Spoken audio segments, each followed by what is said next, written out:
అస్మద్గురుభ్యో నమ. కాశ్యపాన్వయ సంజాతం శ్రీరాఘవార్య గురోపుత్రం పట్టాభిరామార్యం వందే గణితశాస్త్ర పారగం. ఈ ప్రార్థనలో మా మేనమావ గారు పట్టాభిరామాచార్యుల వారు, ఆయన వారి తమ్ముడు గోపాలని ఉండేవారు. మా అమ్మగారు, వీళ్ళు ముగ్గురే. అన్నదమ్ముల మధ్య అద్భుతమైన ప్రేమాశ్రయాలు ఉండేవి. మా మేనమావ గారు నా గురువు కూడా మ్యాథమెటిక్స్లో.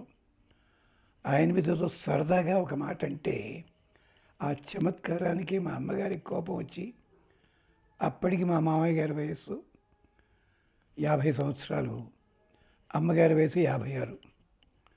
నా ఒంటి వయసు ఎంత ఉంటుంది? 18, 17 ఉంటుంది. అప్పుడు ఆవిడ కోపం వచ్చి, మా తమ్ముని ఇలా అంటావా అని చెప్పి నెల రోజులు మాట్లాడడం మానేశారే.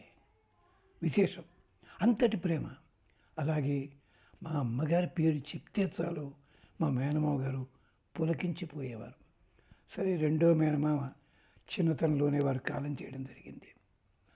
ఆ మేనమామలు ఇద్దరూ కూడా మాకు చెప్పింది ఏమిటంటే, నాయనా, ఏ వృత్తిలో ఉన్నవాడు కూడా తక్కువవాడు కాదు. రిక్షావాడు కావచ్చు, కూరలు అమ్ముకునేవాడు కావచ్చు, పాకీవాడు కావచ్చు, ఎవడైనా సరే. అంటే వాళ్ళు ఉన్నది, ఆ చిన్న మేనమావ గారు ఉన్నది నాకు పరిచయం ఉంది 7-8 ఏళ్ళు మాత్రమే. పెద్ద మేనమావ గారు మాత్రం 40 ఏళ్ళు పరిచయం చెప్పింది. అంటే ఏ వృత్తి, అది ప్రత్యేకించి రామాయణం చదువుతున్నా, భారతం చదువుతున్నా అది కళ్ళకు కట్టినట్టుండేది. అది కూడా ప్రేరణ. నకులుడి మీద మాట్లాడుతూ, వాళ్ళు గుర్రాలను సేవించిన, ఆవులను సేవించిన, ఇంకెవడెవడో పందుల పెంపకం పెట్టుకున్నా, పక్షుల పెంపకం పెట్టుకున్నా, ప్రతి దాన్ని కూడా వాళ్ళకి తిండి పెట్టే విధానంగా చూడలేదు. భగవంతుని స్వరూపాన్ని ఆరాధన చేస్తున్నట్టుగానే ఉండేవారు. ఇప్పటికీ నేను గీతా ప్రెస్లో చూశాను. అక్కడ ప్రింటింగ్ చేసినప్పుడు పాత పేపర్లు ఉంటాయి కదా, వేస్ట్ అయినవి. సాధారణంగా వేస్ట్ పేపర్లు ప్యాకెట్లు కట్టి పంపించేస్తారు. వాళ్ళ వేస్ట్ పేపర్లు పొరపాటు కూడా ప్యాకెట్లు కట్టరు. వేస్టేజ్ సాధ్యంతో తక్కువ చేస్తారు. అది ఒకవేళ అలాంటి కట్టామన్నా వస్తే సగం పేజీలు కానీ చిరిగినవి కానీ అవన్నీ కట్టి నది లోపల వదిలేస్తారు వాళ్ళు. ఇప్పటికీ కూడా అలవాటు ఉంది అది. అలా నకులుడి పాత్రలో ఉన్న విశేషం అది. రథాలను చూసుకున్నాడు, గుర్రాలను చూశాడు. అమ్మవారికి చెప్పుకున్నాం కదా, రథమధ్య అని చెప్పే చోట రథం గొప్పతనం కూడా నకులుడు చూపించాడు. దిశ చతస్ర అశ్వతర్య దేవరథస్య. ఈ రథం, దేవరథం ఉందే, వాటికి ప్రతీకలు ఇవి. 4 దిక్కులు కూడా గుర్రములు. పురోడాశ శఫా. యజ్ఞంలో ఉపయోగించే పురోడాశములు ఉంటాయి ఆహుతివ్వడానికి, అవి గుర్రపు డెక్కలు. శఫా. అంతరిక్షం ఉద్ధి. యజ్ఞంలో కొన్ని నియమాలు ఉంటాయి, కొన్ని ప్రాంతాలు ఉంటాయి. అంతరిక్షం ఆకాశం కంటే పైన ఉన్నది, అవకాశం ఉన్నది. అది రథపీఠం. అంతేకాదు, ధ్యావా పృథివీ వక్షసి. ద్యులోకము, భూలోకము రెండూ కూడా ఈ రథానికి వక్షసీమ, అంటే మొత్తం అంతా ఆక్రమించుకున్న ప్రాంతము. ఋతవ అభీషవ. ఋతువులున్నాయే, 6 ఋతువులు, 7 కళ్ళెములు అంటారు ఇక్కడ. అది అధిక మాసంతో కలుపుకొని చెప్పుకున్నప్పుడు ఇవి కళ్ళెములుట. అంతదేశ కింకంకణ. దాని మూలం ఉంది చూచారా, అవేమిటి? కింకరాహ. ఈ గుర్రానికి రక్షణ కలిగించేలాంటి సేవకులు ఉంటారే, వాళ్ళెవళ్ళు అంటే అంతదేశ, మూలలు. ఆగ్నేయం, నైరుతి, వాయువ్యం, ఈశాన్యం. వాక్ పరిరథ్యం. మాట ఉంది చూచారా, జపము. ఈ జపం ఆ యజ్ఞానికి నొగ, అంటే ముందు భాగం అన్నమాట. సంవత్సరో రథ. సంవత్సరమే రథము. పరివత్సరో రథోపస్థ. రథము యొక్క ముందు భాగము. విరాట్ ఈశ. అది ఆధారదండము. అగ్ని రథముఖం. ఇంద్ర సవ్యస్థ. చంద్రమ సారథి. మనకి 60 సంవత్సరాలు ఉన్నాయి. ఈ 60 సంవత్సరాలు కూడా 5 విభాగించారు. ఎలాగా? అనాదిర్భగవాన్ కాల సంవత్సరోసి పరివత్సరోసి ఇడావత్సరోసి ఇదువత్సరోసి అనువత్సరోసి. 5 ఒక్కొక్క దానికి పేరు అన్నమాట. ఇది సూర్య చంద్ర అగ్ని వాయు ఋభువులు దీనికి అధిపదేవతలు. ఇది రథం లాంటిది. అంతేకాదు రథే తిష్టన్నయతి వాజిన ఎత్ర ఎత్ర కామయతే సుసారథి. సారథి ఉన్నాడే సుసారథి. ఇంతకుముందు ఒకసారి చెప్పుకున్నదే మళ్ళీ చెప్తున్నాం. ఎత్ర ఎత్ర కామయతే, ఎక్కడెక్కడికి వెళ్ళాలో అలాగ నడిపిస్తాడు. రథే తిష్టన్ నయతి వాజిన. అతని గొప్పతనం కాదండి, అభీషూనాం మహిమానం పనాయత. అతని చేతిలో ఉన్న కళ్ళెములని గౌరవించండి, ఆ కళ్ళెములకి నమస్కారం పెట్టండి.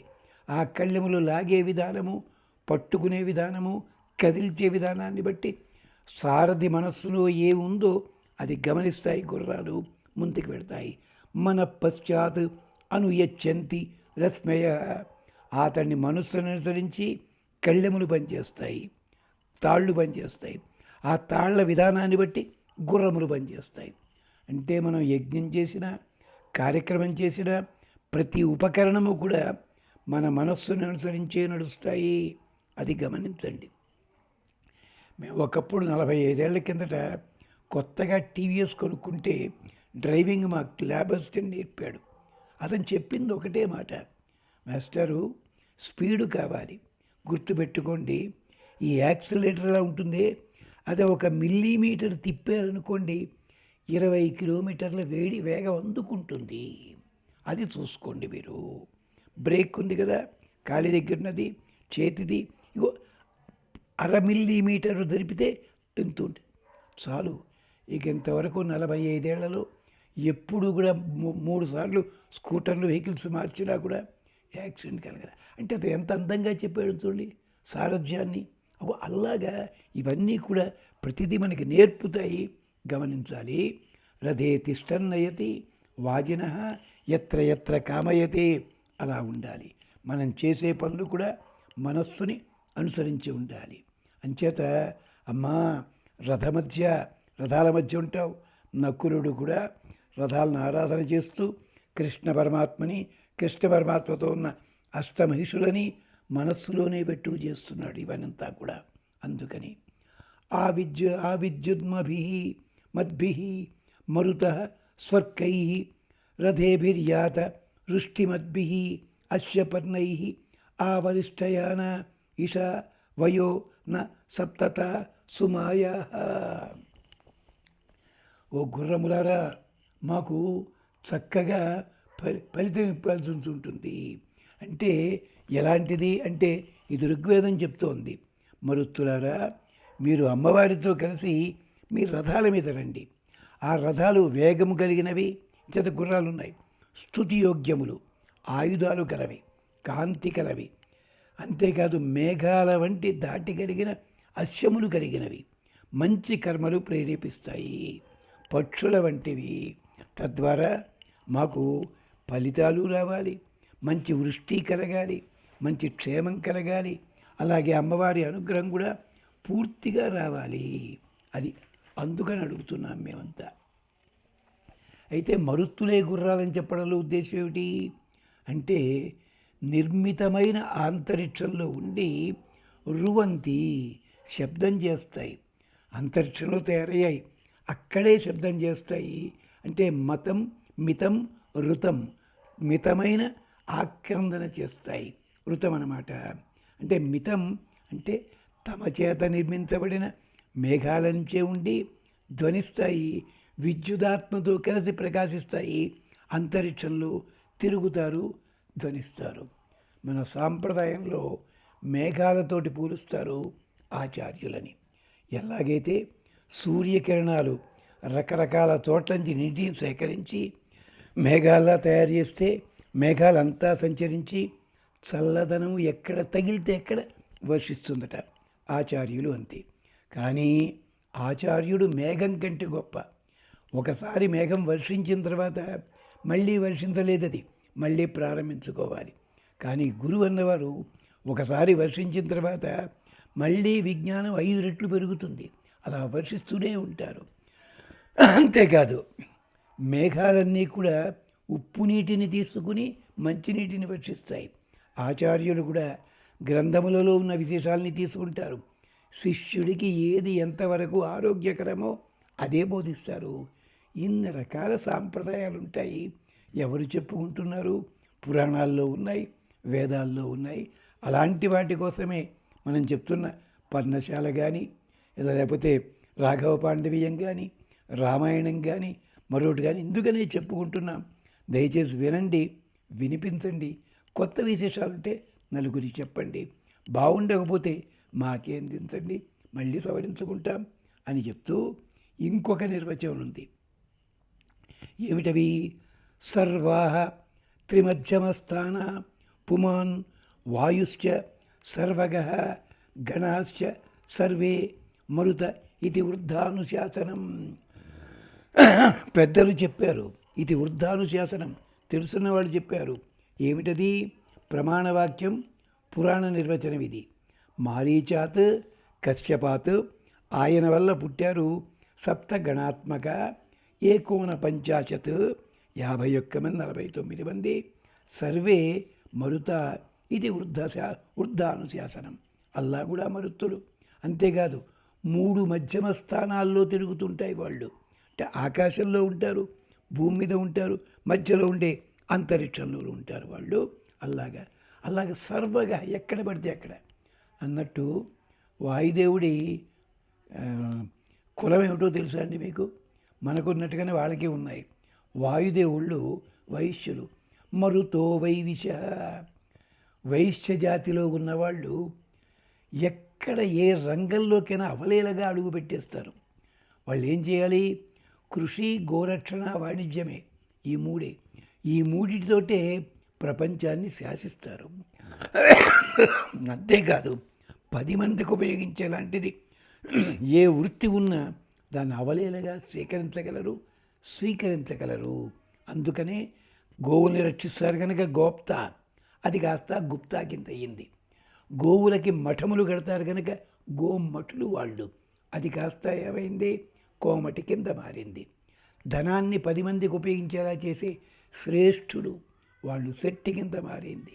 అలాగే రై అంటే ధాన్యము, ధాన్యాన్ని అందించేవారు కనుక కాపాడేవారు రైత అంటే రైతులు. ఇది అర్థం ఇక్కడ. ఇవన్నీ కూడా మనకి ప్రబంధాల్లో కనిపిస్తాయి. చూసుకునే వాళ్ళు ఓపిక లేవు అది మనకది. అంచేత వీళ్ళందరూ కూడా అమ్మవారికి అనుయాయులు, వాళ్ళు రక్షిస్తారు. కాబట్టే సీత విషయంలో హనుమంతుడు ఉన్నప్పుడు వాయుదేవుడు వెంటనే హనుమంతుడికి సహాయపడ్డాడు. అలాగే ద్రౌపదీదేవి సచీవి, అలాగే భీముడు వాయుదేవుడు రక్షించాడు ఆయన మహానుభావుడు. మంత్రార్థం ఏమిటి? రథేభి ఆయాత. ఓ దేవతలారా, మీరు మా రథాలతోటి రండి. ఆ రథాలు ఎలాంటివో మాకు తెలుసును. ఏమిటవి? విద్యున్మాద్భి, విద్యుత్తు వంటి కాంతి కలిగినవి అవన్నీ కూడాను. అంతేకాదు స్వర్కై, మంచి యోగ్యత కలిగినవి, అందరి చేత స్తుతించబడదగినవి.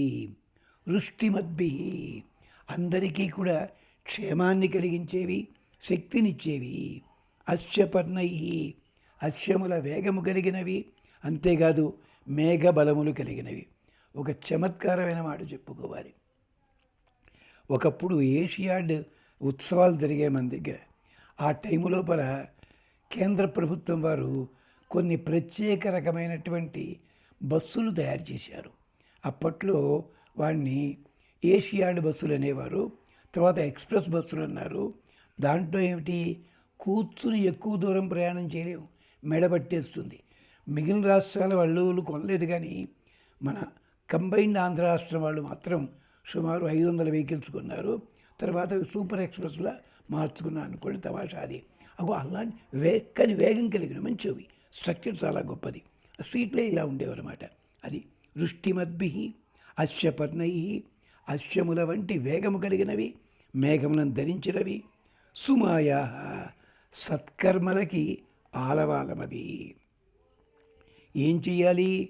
వర్షిష్ఠయ ఈశా, శ్రేష్టమైన తిండితోటి, భోగములతోటి, సంపదలతోటి మీరు మా దగ్గరికి రండి. వయః న, పక్షుల వలె వేగంగా రావాలి మీరంతా. వచ్చి ఆపప్తత, వచ్చి వాలండి. ఎలాగైతే పక్షులు గూటిలో ఉన్న పిల్లల కోసం అని చెప్పి ఆహార పదార్థాలని తీసుకొచ్చి ప్రేమగా నోటికి అందిస్తాయో మీరు కూడా అలాగే ఇవ్వండి. ఇది రథములో గుర్రాలకి అంతరార్థం కూడా చాలా విశేషమైనది ఉంది. అది కూడా చెప్పుకుందాం. ఏమిటది? గుర్రములన్నవి కోరికలు అన్నాం కదా, ఎలాంటివో చూడండి. యదీంద్ర సర్గే అర్వత చోదయాసే మహాధనే అసమనే అధ్వని వృజినేపది సేనాం ఇవ శ్రవస్యత. ఇంద్ర, మాకు రక్షణ కలిగించు, సంపదలయ్యి. మహాధనే సర్గే, గొప్పదైన ధనము, సంపద, ఫలము పొందడం కోసం గొప్ప ప్రయత్నం చేస్తున్నాం. ఆ సందర్భంలో ఒక రకంగా యుద్ధం, ఒక రకంగా దారి తెన్ను తెలియకుండా ఎగురుతున్నాం. అసమనీయ ధ్వని, విషమమైన మార్గంలో కోరికలు తీరడానికి తిన్నగా వెళ్ళి కొనుక్కోలేం కదా. అందుకని రకరకాల మార్గాలు, వృత్తులు, జీవనోపాధి కోసం ఎన్నో రకాలు కష్టపడాల్సి ఉంటుంది.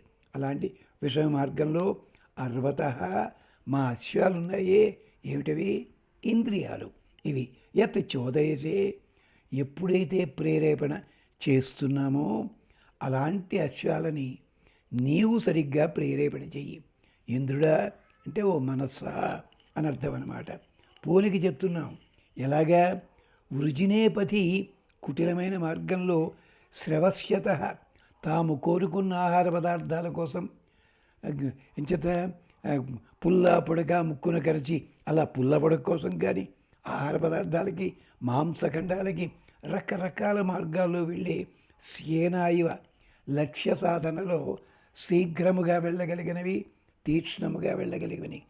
గ్రద్దలకున్న గొప్పతనం ఏమిటంటే అంతటి ఆకాశంలో చూస్తూ కావలసినటువంటి ఆహార పదార్థం ఎక్కడుందో తిన్నగా అక్కడే వచ్చి వాళ్తుంది. కాకులు కానీ పావురాలు కానీ వెతుక్కుంటాయి. అందుకనే గ్రద్ద చూపు అంటారు. గ్రద్ద చూపు అంటే సూటిగా ఉంటుంది.